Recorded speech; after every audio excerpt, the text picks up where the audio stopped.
নমস্কার বন্ধুরা, আমি পলাশ বিশ্বাস আর আপনারা দেখছেন পলাশ বিশ্বাস ভিডিওস। আশা করি আপনারা প্রত্যেকে ভালো আছেন আর আপনাদের বাগানের গাছগুলিও ভীষণ ভীষণ ভীষণ ভালো আছে। বন্ধুরা, থাম্বনেল আর টাইটেল দেখে বুঝতেই পেরে গেছেন যে কোন বিষয় নিয়ে আলোচনা করবো। হ্যাঁ বন্ধুরা, গন্ধরাজ ফুল গাছ।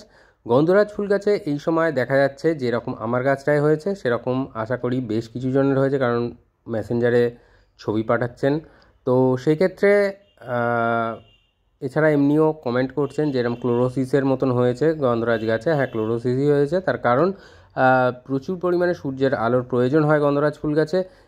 কিন্তু দক্ষিণবঙ্গে দিন 15 মতন সূর্যের দেখা সেভাবে ছিল না।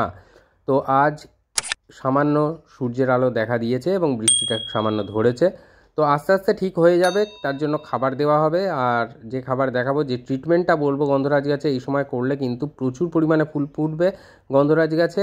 আর অবশ্যই টবের মিডিয়ায় খাবার দেবো এবং তার পাশাপাশি পাতায় কিছু ফোলিয়া স্প্রে করার কথা বলবো, যেগুলো করলে আপনাদের কিন্তু গাছে ভরে ভরে ফুল আসবে। তো দেখুন, সবার প্রথমে যে কাজটা করতে হবে, পচা পাতা যদি পচা ডাল থাকে সেগুলোকে রিমুভ করে দিতে হবে। মিডিয়ায় যদি পড়ে সেগুলোকে তুলে ফেলে দিতে হবে, না হলে কিন্তু ছত্রাকজনিত সমস্যায় আপনার গন্ধরাজ গাছ আক্রান্ত হবে। যাদের জমিতে আছে গাছ, মানে বাগানে মাটি জমিতে রয়েছে, যারা টবে করেন না, তাদের জন্য কিন্তু সেভাবে কোনো সমস্যা নেই তাদের ক্ষেত্রে। কিন্তু টব সীমিত জায়গা, জল নিষ্কাশন ব্যবস্থা, উচ্চ জল নিকাশিযুক্ত মাটি, এগুলো কিন্তু প্রয়োজন। যারা গন্ধরাজ গাছ এখন এনে বসাবেন তাদের জন্য মাটিটা একবার বলে দিই, পাতাগুলো সরাতে সরাতে আগাছা পরিষ্কার করতে করতে মাটিটা বলে দিই। আগাছা একদম রাখা যাবে না টবের মাটিতে। আর পচা পাতা, পচা ফুল বা কুঁড়ি যদি পড়ে থাকে সেগুলোকেও তুলে ফেলে দিতে হবে।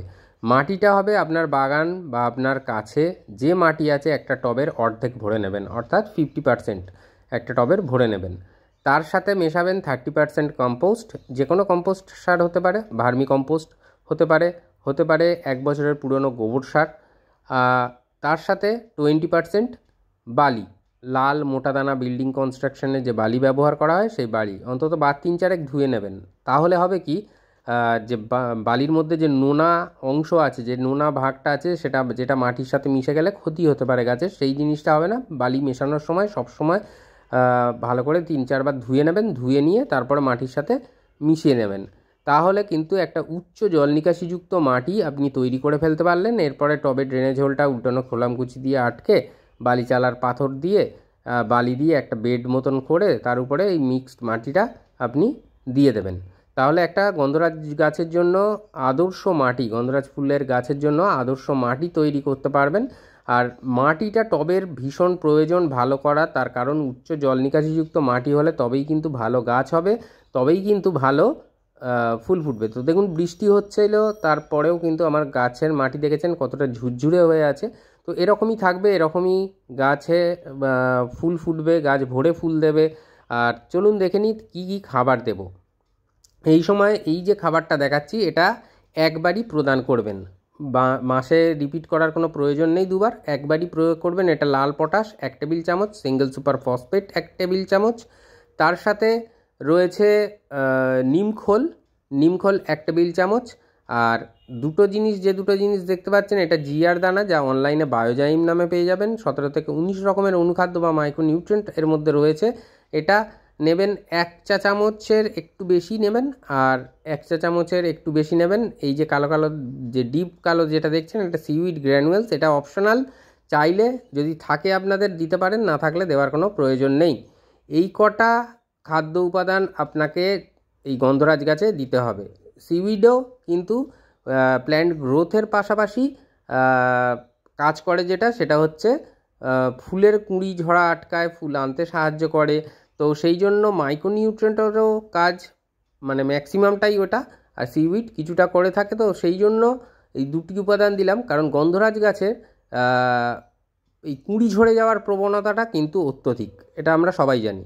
তাহলে এই যে খাবারটা মিক্সড করলাম, এই খাবারটা মিক্সড করার পরে আমরা কিন্তু টবের মিডিয়ায় প্রদান করব। আর খুব ভালো করে মিশিয়ে নিতে হবে, যাতে গাছের ফিডার রুট যারা আছে তারা যাতে ভালোভাবে খাবারটা সংগ্রহ করে গাছের পাতায় পৌঁছিয়ে দিতে পারে।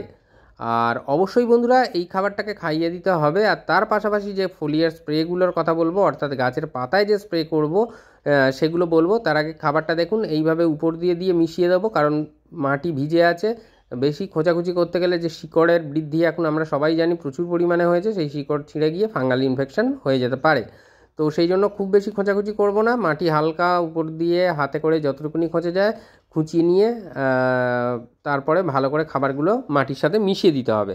তো এরপরে যেটা বলবো যে ফোলিয়ার স্প্রে, গাছের পাতায় কি কি করব, টবের মাটিতে খাবার দিলাম, তারপরে কতদিন বাদে দেবো। তার আগে একটা কথা ছোট্ট করে বলে দিই, আমার চ্যানেলে প্রতিদিন সন্ধ্যে 6টায় বাগান সংক্রান্ত ভিডিও আসে, তাই যারা সাবস্ক্রাইব করে রাখেননি তারা কিন্তু ভিডিওগুলো মিস করে যাচ্ছেন। আর সাবস্ক্রাইব করতে কিন্তু বন্ধুরা কোনো টাকা পয়সা লাগে না, জাস্ট সাবস্ক্রাইব করে নোটিফিকেশান বাটনটা অল করে দেবেন, তাহলে দেখবেন যে যখন প্রতিদিন আমি ভিডিও দিই তার নোটিফিকেশান আপনাদের মোবাইল স্ক্রিন, কম্পিউটার স্ক্রিন অথবা টিভি স্ক্রিনে পৌঁছে যাবে। তাহলে সুবিধা হবে আপনাদের গাছগুলো, কারণ আমি দেখেছি অনেক দর্শক বন্ধুরা ফোন করেন এবং বলেনও, আর তার পাশাপাশি মেসেঞ্জারে নক করেন, কিন্তু আমি সেই ভিডিওগুলো দিয়েছি, অর্থাৎ কেয়ারগুলো দিয়েছি তাদের দেখানোর বলার জন্য, দেখলাম যখন বললাম যে না দেখুন, তখন হচ্ছে তারা বললেন হ্যাঁ মিস হয়ে গেছে কোনোভাবে। তো এটাই কারণ যে সাবস্ক্রাইব না করে রাখা, আর নোটিফিকেশান বাটন যেটা আছে বেল ঘন্টার মতন, ওইটা অল করে রাখলে তাহলে কিন্তু সব নোটিফিকেশান আপনারা পেয়ে যাবেন, সুবিধা হবে আপনাদেরই। তো যেটা ব্যাপারটা বলবো এবারে, যে গাছের পাতার যে এই বিবর্ণ রূপ, এইটা ঠিক হবে কিভাবে। এটা তো এই খাবার তো দিলাম, তার পাশাপাশি যেদিন টবের মিডিয়ায় খাবার দিলাম তার দুদিন বাদে ম্যাগনেসিয়াম সালফেট বা এপসাম সল্ট আপনাকে 1 লিটার জলে মোটামুটি হাফ টেবিল চামচের মতন নিয়ে গুলে নেবেন।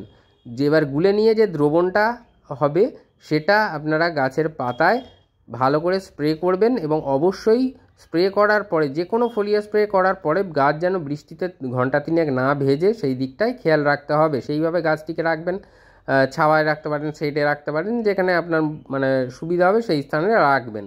এই ম্যাগনেসিয়াম সালফেট বা এপসাম সল্ট কিন্তু এই পাতার যে হলুদ এই যে শিরাগুলো দেখা যাচ্ছে, এই ধরনের সমস্যাগুলো থেকে কিন্তু সমাধান করে দেবে। আর অবশ্যই তো খাবার দেওয়া রয়েছে, সেখান থেকে খাদ্য গ্রহণ করতে শুরু করবে, গাছে ফুল বা কুঁড়ি আসতে আরম্ভ করবে, এবং সেই সময়ে আপনাকে যে কাজগুলো করতে হবে, অর্থাৎ যেদিন খাবার দিলেন 2 দিন বাদে তো দিলেন ম্যাগনেসিয়াম সালফেট গাছের পাতায়, এবং টবের মিডিয়ায়ও কিছুটা দিয়ে দেবেন। আর তার থেকে ঠিক 2 দিন পরে আপনাদের গাছের পাতায় একটা এনপিকে স্প্রে করতে বলবো। এনপিকে অর্থাৎ নাইট্রোজেন, ফসফেট এবং পটাশিয়াম যার মধ্যে আছে, কিন্তু এই নাইট্রোজেন আর ফসফেট নেই, শুধুই আছে পটাশিয়াম, সেটা হচ্ছে সালফেট অফ পটাশ, অর্থাৎ এনপিকে 0050। এইটা আপনারা গাছের পাতায় স্প্রে করবেন।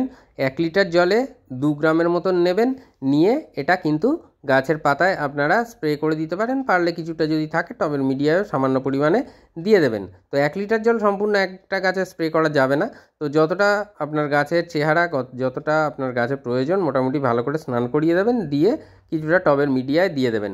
দেখবেন ফুল আসতে বাধ্য হবে, গাছের বিবর্ণ পাতা থাকবে না, কুঁড়ি ঝরে যাওয়া কমে যাবে 90%।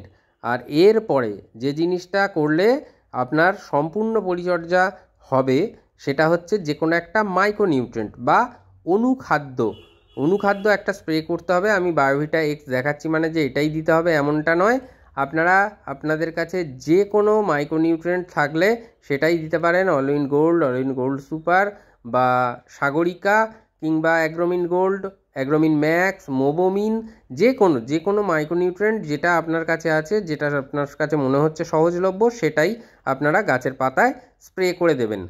আর পারলে সপ্তাহে 1 বার করে নিম তেলের ব্যবহারটা করবেন গাছে, তাহলে দেখবেন যে কোনো ধরনের রোগ পোকার আক্রমণ কিন্তু হচ্ছে না। বর্ষাকালে গন্ধরাজ গাছকে কিন্তু বেছে নেয় অনেক পোকামাকড়, যারা কিনা বংশবিস্তার করতে আসে। তাহলে বন্ধুরা যেভাবে বললাম সেইভাবে কেয়ার করুন, সপ্তাহে 1 বার করে নিম অয়েলের ব্যবহার করুন, এবং 10 দিনের ব্যবধানে পারলে কীটনাশক দেবেন, গাছের পাতায় স্প্রে করবেন, কোনো ধরনের পোকামাকড় আসবে না।